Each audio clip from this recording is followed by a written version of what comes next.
하나님 말씀은 마태복음 26장 36절부터 46절까지 말씀입니다.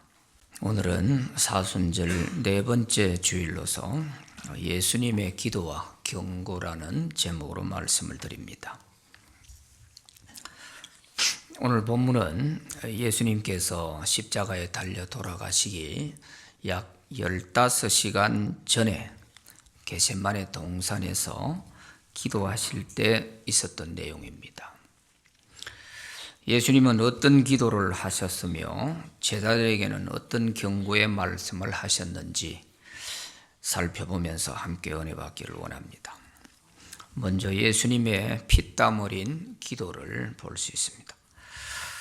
제자들과 함께 최후의 만찬을 마치신 예수님은 제자들을 데리고 겟세마네 동산으로 가셨습니다.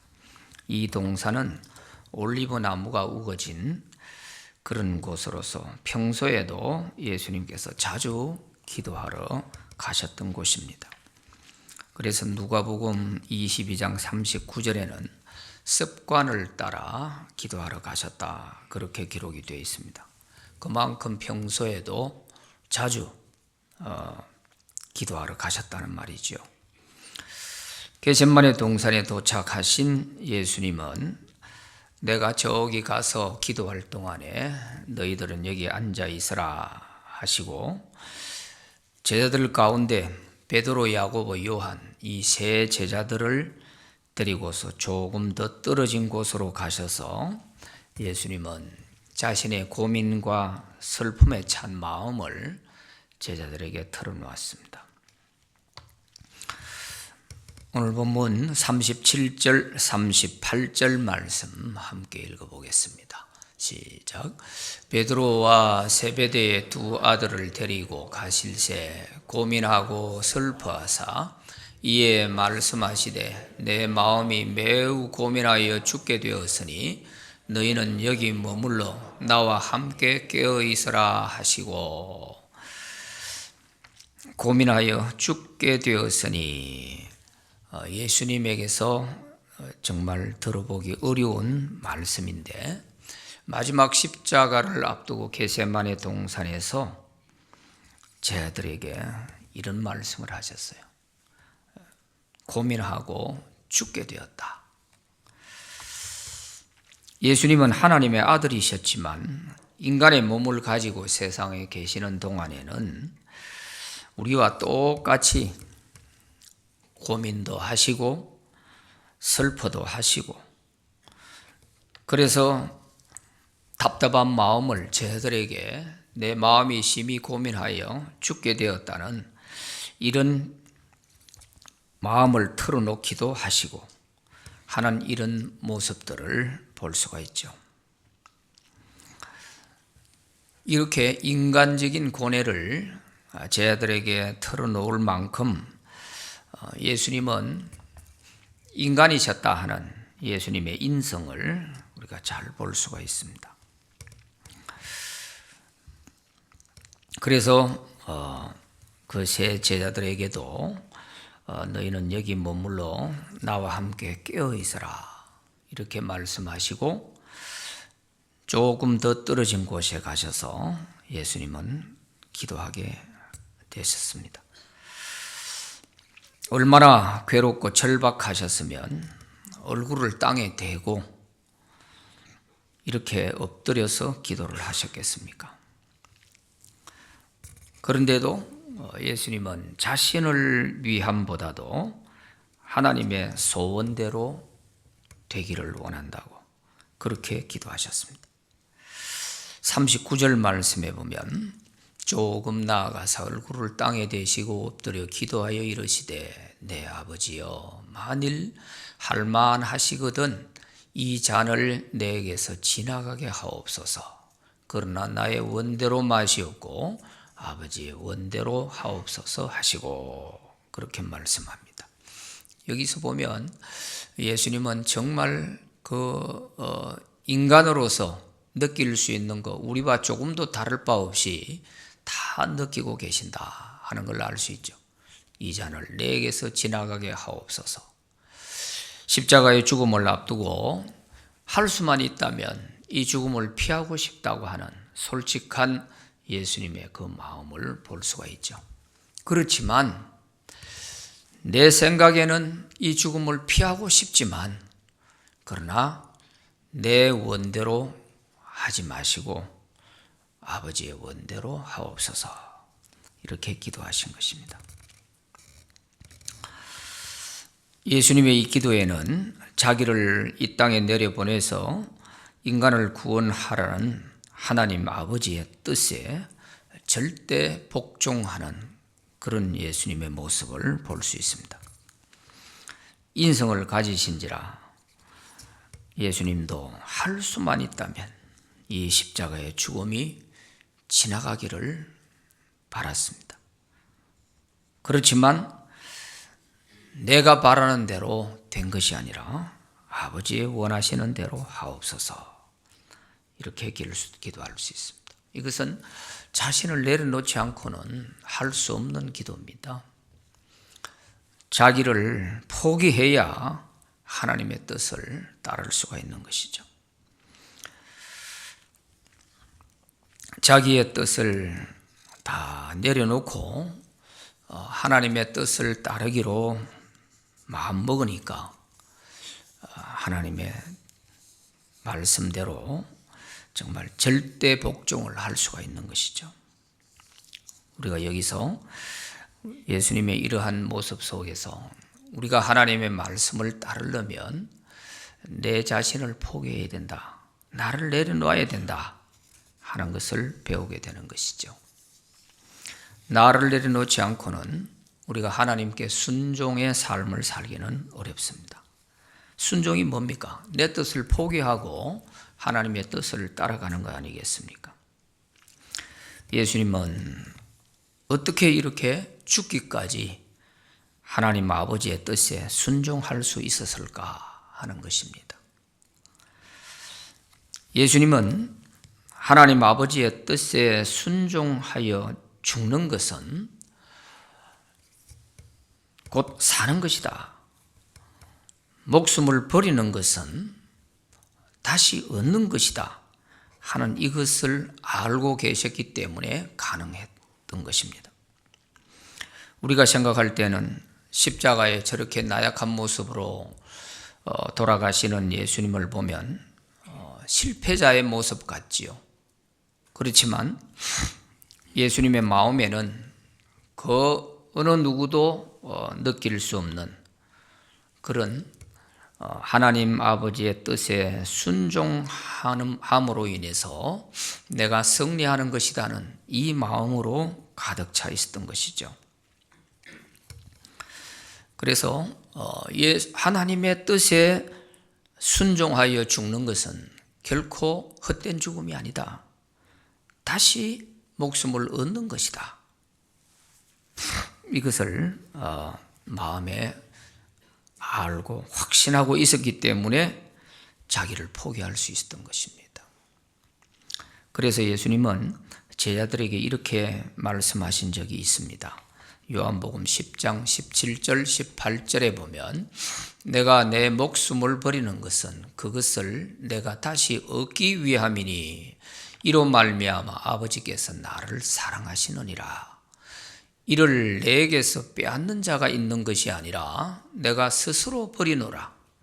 나를 버릴 권세도 있고 다시 얻을 권세도 있으니 이 계명은 내 아버지에게서 받았노라 하시니라. 이렇게 말씀하셨습니다. 누가 내 생명을 빼앗는 자가 있어서 내가 목숨을 잃는 것이 아니다. 내가 스스로 내 목숨을 버리는데 그것은 다시 얻기 위함이다 하는 이런 분명한 그런 부활을 통한 다시 생명을 얻게 된다고 하는 이런 확신이 항상 예수님에게는 있었던 것입니다. 그래서 제자들에게 부활에 대한 말씀을 하실 때에도 요한복음 11장 25절에 보면 예수께서 이르시되 나는 부활이요 생명이니 나를 믿는 자는 죽어도 살겠고, 그랬어요. 죽어도 산다고. 예수님이 하나님 아버지의 말씀에 순종하고 죽는 것은 죽어도 다시 산다. 내가 이렇듯이 너희들도 나를 믿는 그 믿음, 이 믿음 지키기 위해서 죽는 것은 죽는 것이 아니라 죽어도 다시 산다. 다시 생명을 얻는다 하는 이런 교훈을 하신 것이죠. 그러므로 예수님은 이미 하나님의 뜻에 순종하여 목숨을 버리는 것은 절대로 헛된 죽음이 아니라 부활을 통해서 다시 영원한 생명을 얻는다는 것을 알고 계셨기 때문에 그는 죽기까지 하나님의 뜻에 복종할 수가 있었던 것입니다. 자기를 포기하고 내려놓을 수가 있었던 것입니다. 그러니 누가 내 목숨을 빼앗아서 내가 죽는 것은 결코 아니다. 내가 다시 얻기 위해서 내 스스로 하나님의 뜻에 순종하기 위해서 내가 죽음을 선택하는 것이다. 이렇게 말씀하십니다. 우리 신앙의 선배들이 순교할 수 있었던 그 이유도 예수님에 대한 이 믿음을 지키고자 목숨을 잃는 이 순교는 다시 영원한 생명을 얻기 위한 것이라는 것을 알기에 순교할 수가 있었던 것입니다. 고난과 죽음이 두려워서 예수님을 배신한다면 육신의 목숨은 조금 더 연장할 수 있겠죠.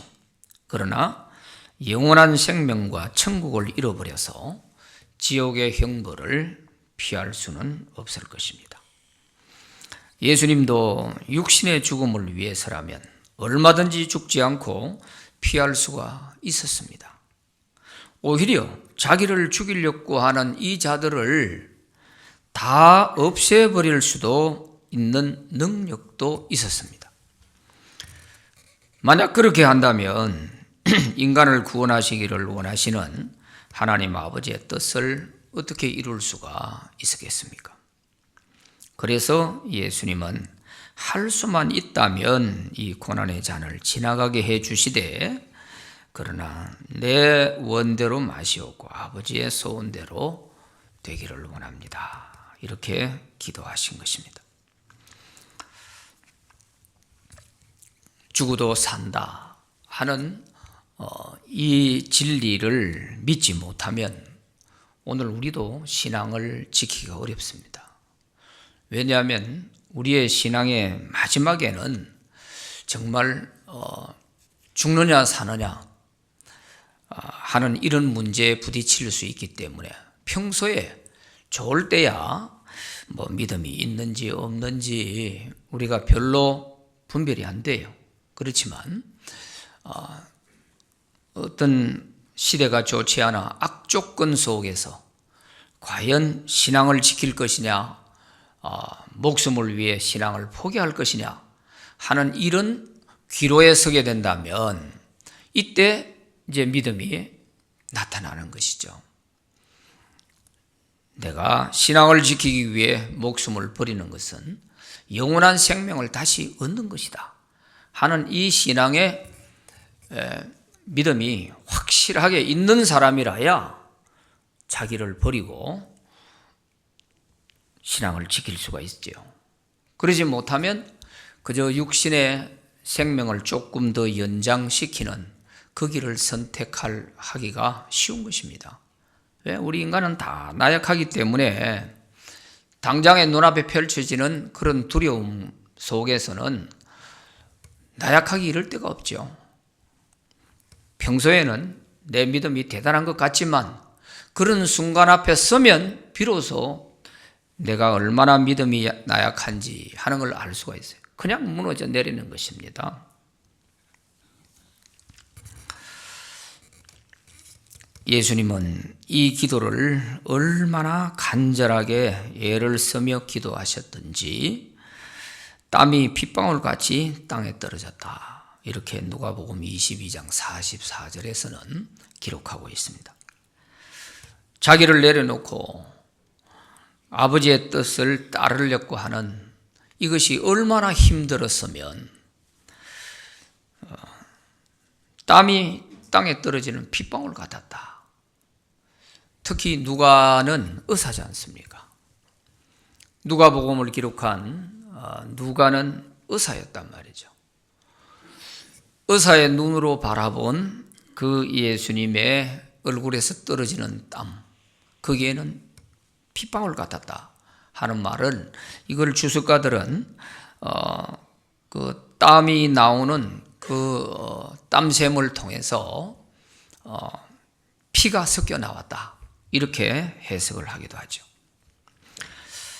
우리도 신경을 많이 쓰다 보면 코피가 터지기도 하고 그렇지 않습니까? 그것처럼 얼마나 간절한 기도를 하셨는가 하는 것을 여기서 알 수가 있는 것이죠. 예수께서 이렇게 기도하신 후에 제자들에게 와서 보니까 제자들은 모두 다 잠들어 있었습니다. 얼마나 실망이 되셨겠습니까? 그래도 믿을 만한 제자들이라 해서 베드로, 요한, 야고보 이 세 사람을 따로 데리고 가서 어느 누구에게도 털어놓지 못했던 그 마음의 고민과 고뇌를 털어놓고 함께 깨어 있으라고 부탁도 해보았지만 그것이 한순간 이렇게 다 무너지는 것입니다. 예수님이 그렇게 좀 기대하고 믿었던 이 세 제자도 다른 제자들과 조금 더 다를 바가 없었습니다.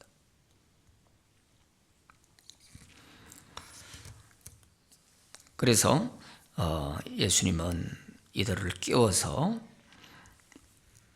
시험에 들지 않게 깨어서 있어라, 이렇게 다시 경고를 하시게 된 것입니다. 이제 제자들을 향한 예수님의 경고를 살펴봅니다. 40절 41절 말씀해 보면 제자들에게 오사 그 자는 것을 보시고 베드로에게 말씀하시되 너희가 나와 함께 한 시간도 이렇게 깨어 있을 수 없더냐. 시험에 들지 않게 깨어 기도하라. 마음에는 원이로되 육신이 약하도다 하시고, 이렇게 말씀하고 있습니다. 예수께서 괴로운 심정을 제자들에게 말씀하실 때는 그래도 이들은 예수님 마음을 좀 헤아리고 기도할 줄 알았죠. 그렇게 기대를 했지만 그 모든 기대가 다 수포로 돌아갔습니다. 그래서 너희가 나와 함께 한 시간도 이렇게 깨어 있을 수 없더냐. 참 너무너무 인간적이고 참 안타까움을 표현하는 그런 말씀입니다. 이 한 시간도 나와 함께 할 수 있는 이 마지막 시간인 이 한 시간도 너희가 깨어 있을 수 없더냐.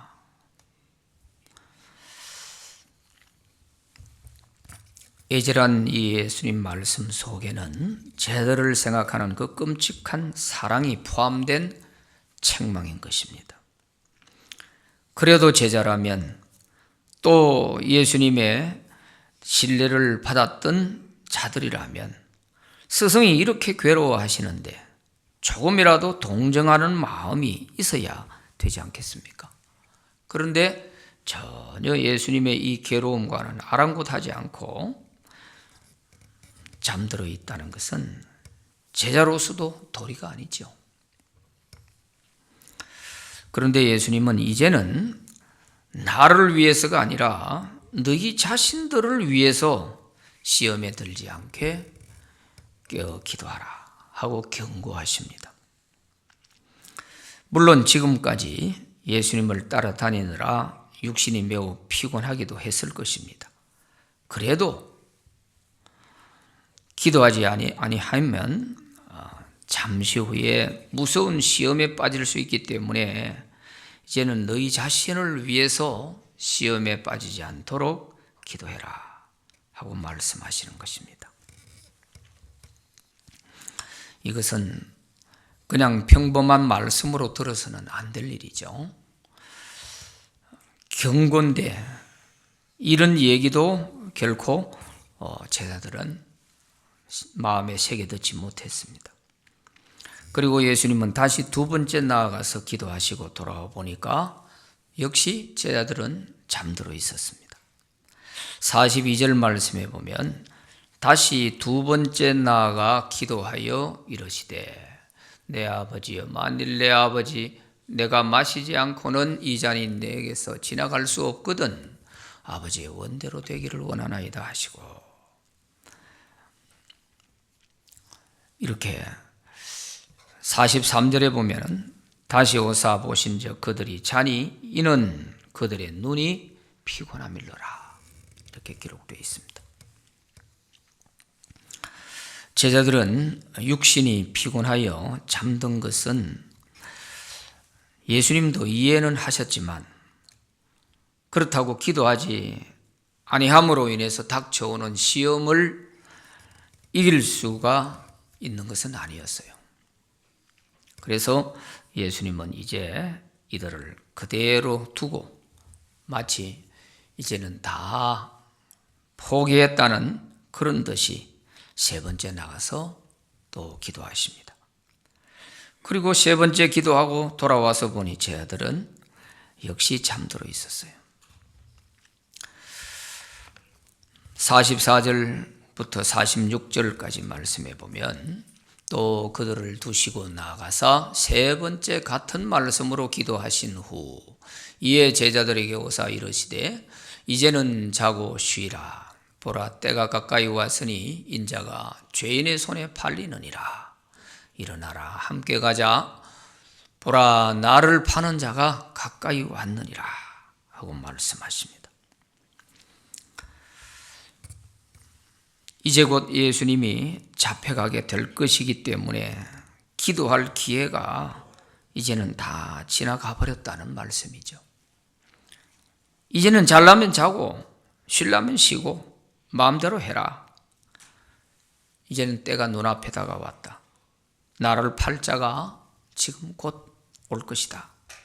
이렇게 말씀하십니다. 예수님은 기도하시면서 시시각각으로 다가오는 군병들을 직감하셨던 것이죠. 예수님이 이 겟세마네 동산에서 기도하실 동안에 가룟 유다는 겟세마네 동산으로 오지 않고 최후의 만찬을 마친 후에 슬그머니 빠져나가서 대제사장에게 가가지고 예수님을 팔아 넘길 흥정을 하고 돈을 받고 예수님이 평소에 늘 잘 가시던 그 겟세마네 동산으로 군병들을 데리고 온 것입니다. 그래서 예수님은 그 뒤에서 일어날 모든 것들을 훤히 다 알고 계시는 것이죠. 그래서 보라, 이제 인자가 죄인의 손에 팔리게 될 것이라 하고 말씀을 하시는 겁니다. 모든 일에는 때가 있듯이 기도도 할 때가 있습니다. 그 때를 놓치면 무서운 시험에 빠지게 되는 것이죠. 특히 예수님이 깨어 기도하라고 경고를 하셨는데도 깊은 잠에 빠진 이 제자들은 곧 닥쳐올 시험에 속수무책으로 신앙이 무너지는 것을 볼 수가 있습니다. 오늘 본문 이후에 나오는 내용을 보면 예수님께서 나를 팔 자가 가까이 왔다, 이 말씀이 끝나자마자 가룟 유다가 나타났습니다. 칼과 몽둥이를 든 군병들을 데리고 예수님 앞에 나타난 가룟 유다는 아주 가정스럽게 예수님에게 입을 맞추며 안녕하십니까 하고 인사를 합니다. 그러자 즉시 군병들이 달라들어서 예수님을 체포하여 끌고 가려고 했습니다. 그러자 잠에서 깨어난 이 제자들은 당황하고 어찌할 바를 모르죠. 성질급한 베드로가 칼을 뽑아서 그 군병들 가운데 말고라고 하는 병사의 오른쪽 귀를 쳐서 잘라버렸습니다. 그러자 예수께서 그 귀를 다시 붙여주시면서 베드로에게 칼을 도로 칼집에 넣어라. 칼을 쓰는 사람은 칼로 망하느니라 하고 말씀하십니다. 그리고 너희들은 내가 능력이 없어서 이렇게 잡혀가는 줄 아느냐? 나는 지금 당장이라도 아버지께 요청하면 하나님 아버지께서 많은 천사를 보내주셔서 이들을 다 없애버릴 수도 있다. 만일 그렇게 한다면 나는 살 수 있겠지만 내가 죽어야 인간을 구원하시는 그 하나님의 뜻을 어떻게 이룰 수 있겠느냐? 그렇게 말씀하십니다.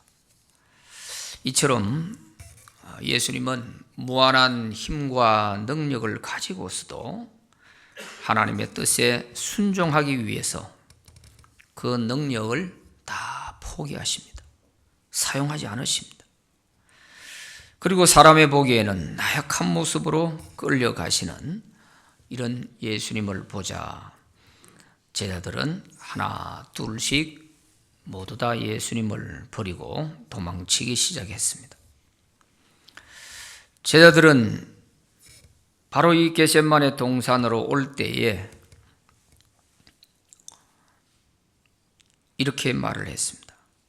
예수님이 너희가 다 나를 버릴 것이다 이렇게 말씀하시니까 베드로가 제일 먼저 나서서 우리는 주님과 함께 죽을지언정 주님을 부인하지 않을 것입니다 이렇게 말을 하자 다른 모든 제자들도 다 그렇게 고백을 했습니다. 35절 말씀에 보면 베드로가 이르되 내가 주와 함께 죽을지언정 주를 부인하지 않겠나이다 하고 모든 제자도 그와 같이 말하니라 그랬습니다. 그런데 오늘 본문 이후에 56절에 가서 보면 제자들이 다 예수님을 버리고 도망갔다고 했어요. 기도하지 않는 사람의 이런 맹세나 다짐은 다 물거품이 되고 마는 것입니다. 더구나 믿었던 베드로, 야고보, 요한도 다른 제자들과 다를 바가 전혀 없었습니다. 특히 수제자 베드로는 대제사장의 집 뜰까지 예수님의 뒤를 멀찍이 따라갔습니다. 그냥 도망가기는 뭔가 마음이 편치 않았던지 눈치를 봐가면서 뒤에서 숨어서 예수님이 끌려가는 뒤를 따라갔던 것입니다. 대제사장의 집에 뜰에 들어설 때에 하인 하나가 베드로를 보고서 너도 예수의 제자 중 하나지 하고 말을 하자 베드로는 그 즉시 예수님을 모른다고 부인했습니다. 그것도 3번이나 부인하고 나중에는 저주까지 하면서 예수님을 모른다고 부인했습니다. 기도하지 않으면 아무리 수제자라도 속수무책으로 믿음이 무너지는 것을 볼 수 있습니다. 왜 예수님이 시험에 들지 않게 깨어 기도하라고 말씀하셨는지 하는 것을 이 제자들의 모습을 보면서 알 수 있는 것이죠. 만약 예수님의 그 경고를 받았을 때 정신 차리고 기도했더라면 좋았을 것인데 기도하지 못한 결과가 이렇게 예수님을 부인해야 하는 이 무서운 시험에 빠지게 된 거예요. 이 한순간이 3년 반 동안 예수님을 따라다니며 배우고 훈련받고 한 이 모든 것들이 다 날아가는 순간입니다. 물거품이 되는 순간이에요. 예수님의 제자라고 하는 그것마저도 다 날아가는 순간입니다. 지금.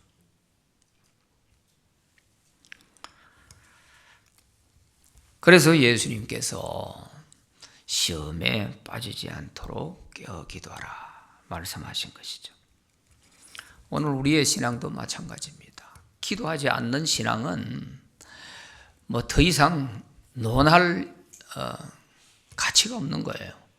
왜냐하면 아무리 내가 큰 소리를 치고 모든 사람이 다 예수를 떠나도 나는 안 떠날 거야. 아무리 호언장담하고 큰 소리 쳐도 기도하지 않는 사람의 그 신앙은 자기 스스로도 지킬 수가 없어요.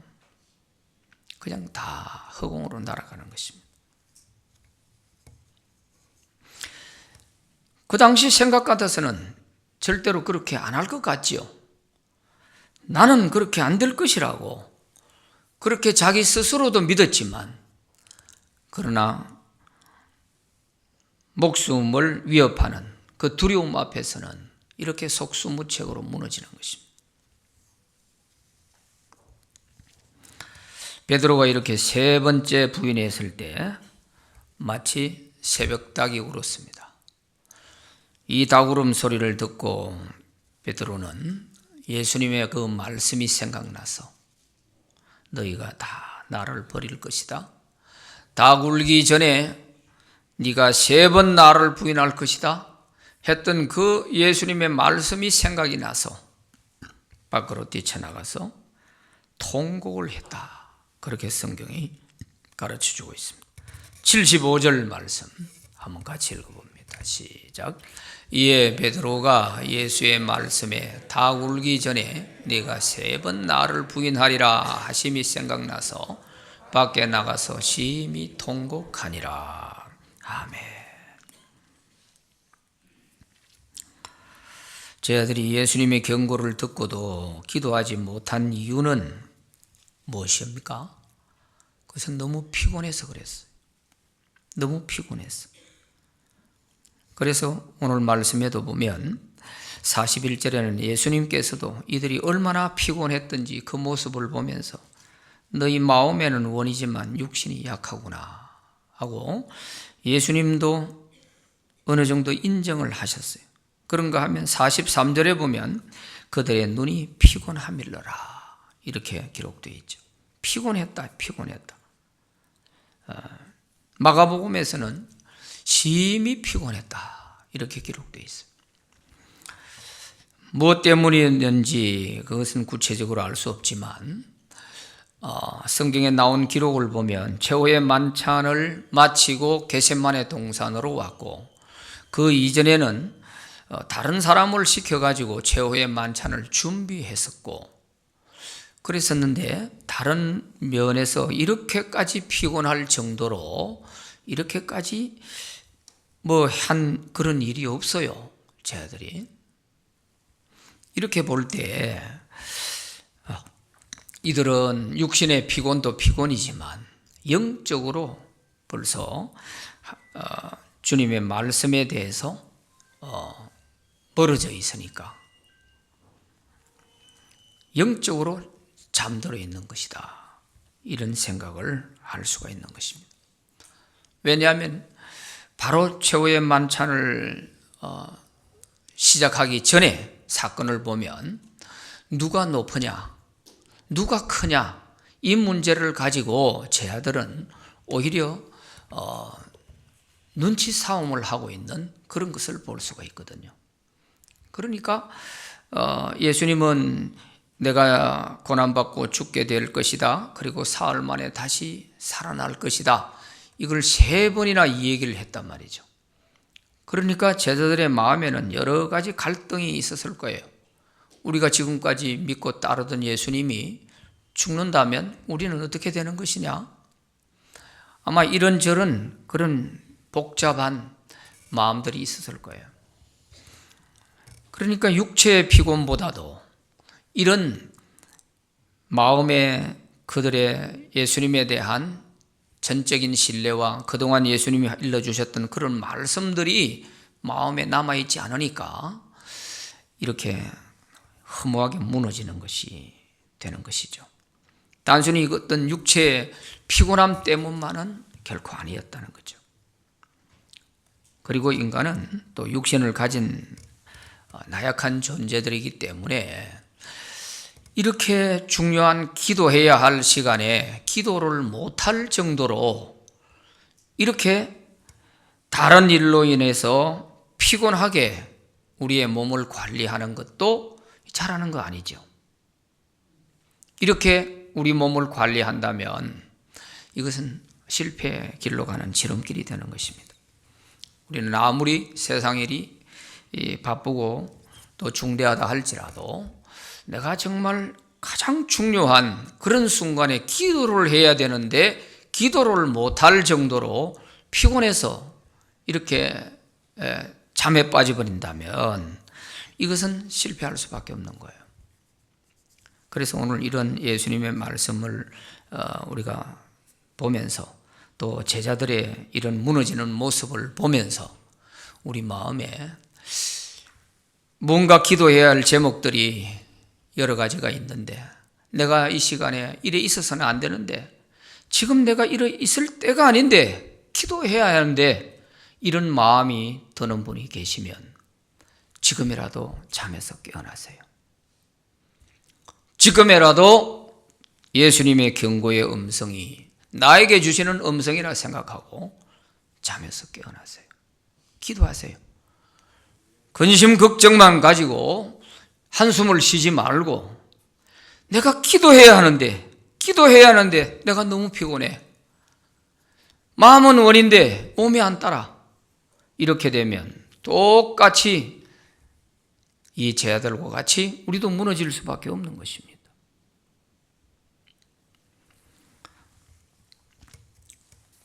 예수님은 공생의 마지막 십자가를 앞에 두고 기도함으로 하나님께 순종해서 승리할 수 있었습니다. 그러나 제자들은 기도하라는 경고를 받고도 기도하지 못해서 실패했습니다. 이 두 가지가 현명하게 딱 대비가 되어 있지 않습니까? 예수님은 마지막 그 순간을 십자가의 죽음을 앞에 놓고 기도함으로써 끝내 자기를 버리고 순종하고 하나님의 뜻을 따를 수 있음으로 인해서 부활의 영광에 참여할 수 있는 영원한 생명을 다시 얻게 된 것이죠. 그러나 제자들은 육신의 목숨이 두려워서 그만 믿음을 포기한 것입니다. 그래서 우리에게는 기도 외에는 답이 없습니다.